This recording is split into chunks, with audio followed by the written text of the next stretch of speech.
Visakha RK beach లో పెను ప్రమాదం తప్పింది. సముద్రంలో స్నానానికి వెళ్లిన తెలంగాణకు చెందిన టూరిస్టులు అలల దాటికి కొట్టుకుపోతుండగా వెంటనే అలర్ట్ అయిన లైఫ్ గార్డ్స్ వారిని సురక్షితంగా ఒడ్డుకు చేర్చారు. దీంతో ప్రాణాపాయం తప్పింది.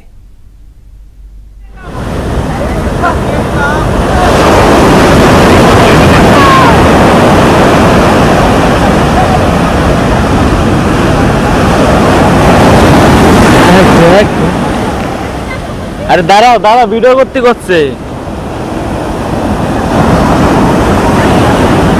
లైఫ్ గార్డ్స్ వారిని సురక్షితంగా ఒడ్డుకు చేర్చారు. దీంతో ప్రాణాపాయం తప్పింది.